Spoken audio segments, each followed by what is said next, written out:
pleasure to introduce to you the man of the hour, Tony. Hello. Once again, you are listening to At the Gates. 2016 is almost in the books, at least if you're a Twins fan.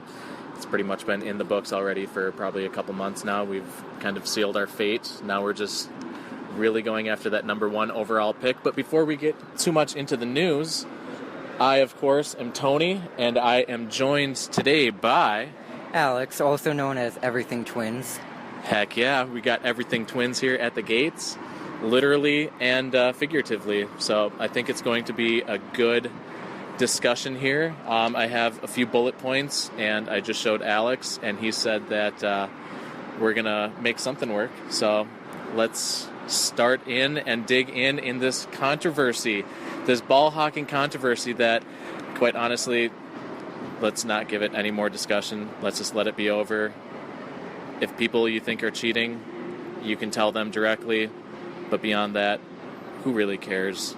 I mean, if it's that important to you to vote for Ball Hawk of the Year and also get votes, then make your case and know who you're voting for. If not, I mean, just use your best judgment. It ultimately doesn't matter. There's no money, there's no prizes, there's no nothing. It's cool. It's a nice website for us to log our personal stuff and kind of compete with it within ourselves and also with some of the friends that we have on there, but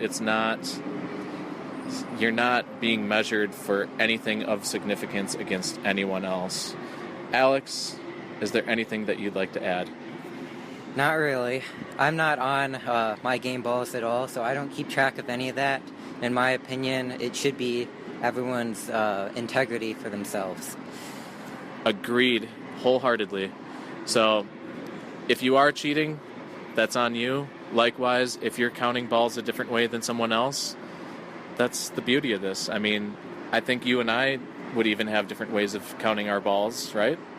Yep, you only keep balls that you keep, correct? Correct. So, and that's different than you.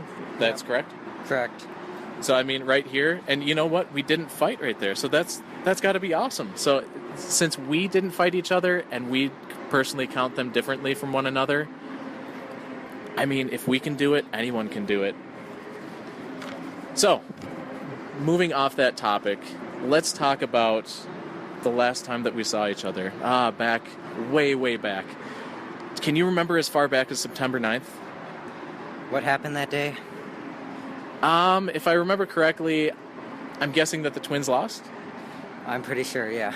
Yeah, if it was a baseball game, then yes, the Twins lost. So how did you end up that day? I think that was the last time that we ball hawked together. Was that your last game, too? Who did they play? That tells... The Indians. Yep, that was. Okay. And I think that was a Friday night? Sounds right, yep. Do you remember how many you got? Yeah, I may have gotten shut out that night. Okay. Because I know that we saw each other before, and obviously you can listen to the last podcast. Personally, I got 6, I think. The one thing that I can remember, and I will never forget it, is getting a baseball bat from Miguel Sano. So let's hope that he kind of turns things around. He's been struggling a little bit, but, I mean, he's still super young, and he has the ability to be like another guy that we're going to witness today, and that is another Miguel Cabrera. Do you kind of see the same thing in Sano? I do, yeah. And maybe we can hold on to him kind of the opposite of the Marlins did with Cabrera? Yeah, same thing we did with David Ortiz, but not this time. Yes. Oh, man. Could you imagine? I mean, I'm still thinking that there's a possibility that once Ortiz is retired, you're going to have a guy like Kenny Vargas go over to Boston and all of a sudden basically live up to his nickname, and that's Big Papi too. Can you maybe see that? I do, unfortunately. He has a lot of potential, and I think the Twins need to hang on to him. Yes, the Twins have a lot of guys that they need to hang on to. Really, the corner infield positions, which speaks volumes to basically what they are producing in the minor league level. They draft a lot of shortstops that end up being shifted over into other positions, especially outfield.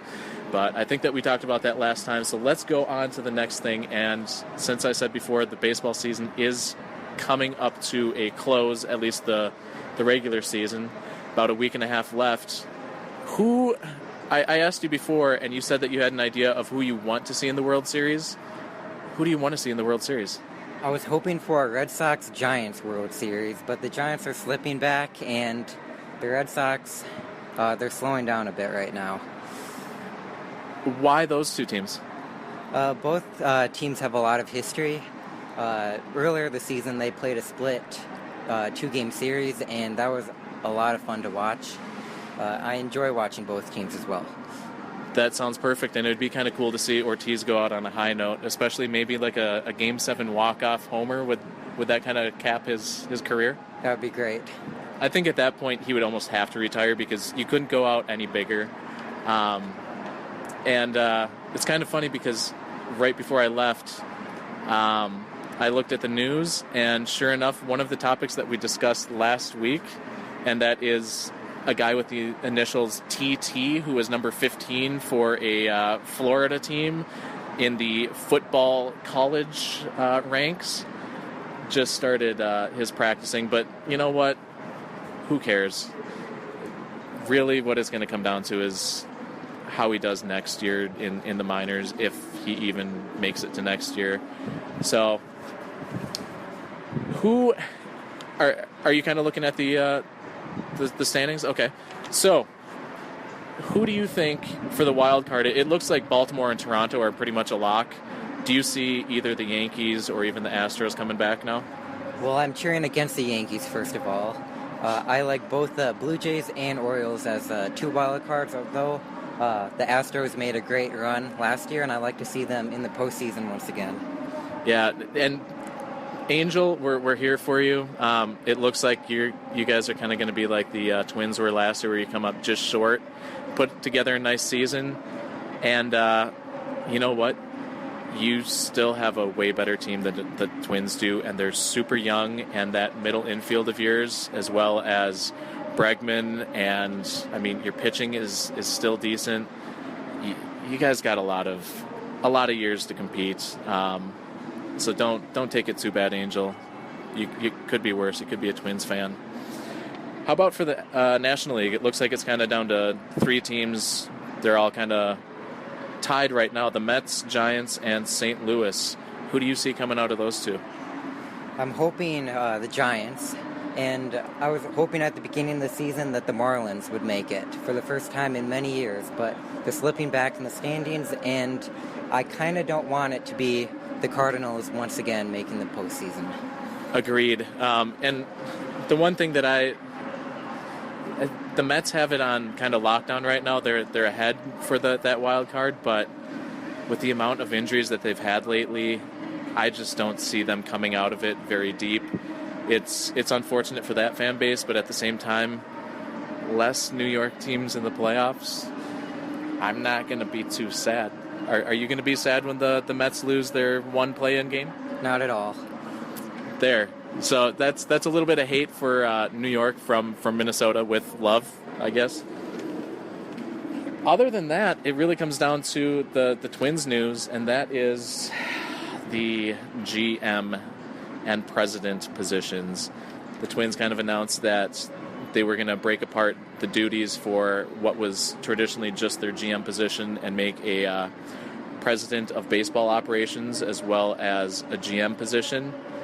And they have had some really great luck at getting turned away by a bunch of candidates.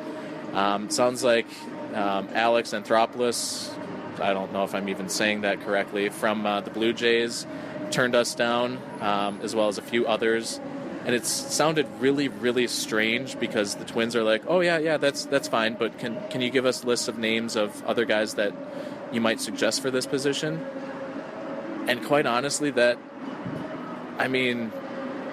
only are we not getting them to come in, but that's basically like saying, yeah, we're willing to settle. What are some names? Just help us out. We have no clue what we're doing. So with that, I'd like to introduce the next GM of the Twins, EverythingTwins. And what's your pitch? What's the first move that you're going to make? First of all, I would make a big trade for starting pitching. The last few years, we've been trading for more veteran guys who have already had their peak and are only heading downwards, and that's not going to cut it. I've heard that, a lot of teams are interested in Jose Fernandez. How would you like him maybe pitching on the Twins? He would be my number one choice. Yes, I would wholeheartedly agree. So maybe you could be basically like Billy Haywood. Do you remember that movie about the Twins GM, Little Big League at all? Not really. I think that's more geared at my generation. In fact, I know that some of the kids from our school ended up going and being extras in the seats, and they bragged about that because their class was picked and mine wasn't. But I'm not holding that against them. Not holding those grudges. But basically, Billy Haywood was a teenager who turned into a GM, and one of the players on the team, of course, married his mom, who was a single mother, and things were good. I just thought I saw a ball, but it turned out that it came well short. So, anything else that you want to add? Not really. We were hoping that we'd get Dave Forstad here, but I don't see him. So this is unfortunate. Just two guys at the gates being awkward. So, lastly, I'm going to go to the real sponsors, and if you don't remember how you can be a real sponsor, just go to iTunes, give it a 5-star rating, and then post that 5-star rating on preferably Instagram and tag @TheGatesPodcast, or you can even share it on Twitter. It doesn't matter. Just share it, get the word out, rate it, and I will be happy. So today's sponsor is Laura, who works at the Herbivorous Butcher, who I have befriended lately, and she wanted to give a shout out to... That's Gus and Chloe. So hello, Gus and Chloe. And she also said that she wanted to mention my Evie, so... But you know what, Gus and Chloe, you're the main stars. You guys get it done, and you're pretty rad. So, as far as fake sponsors, I don't know. Who should a fake sponsor be today? Anyone with a lot of money to help support the show. Yes. So we're looking at you, Bill Gates. Thank you for sponsoring this show and giving everyone who appears on it free baseball tickets for life to any stadium of their choice, as well as round-trip airfare and hotel and transportation. Maybe even kicking in some food. I know that there's probably a stipend in there for food, so we appreciate that. And Bill Gates, you're the man. I know it kind of takes away from your AIDS research, but you know what? What we can promise is that by us living happy, fulfilled baseball lives, we are also not going to spread AIDS, let alone continue this terrible disease. So really, in a way, you're already saving a few lives by doing this for us. So we appreciate that. I haven't seen the first check in the mail yet, but that's fine. We'll give it some time. Maybe 2017 is when we'll get it. So, and Alex, would you like it written to your name, or maybe just Everything Twins? Anything would work. Okay, or your middle name, which is Cash, right? Just make it out to Cash. Awesome. So that wraps it up for today. We still haven't had any come close out here, so it must be the Twins taking BP. Bye.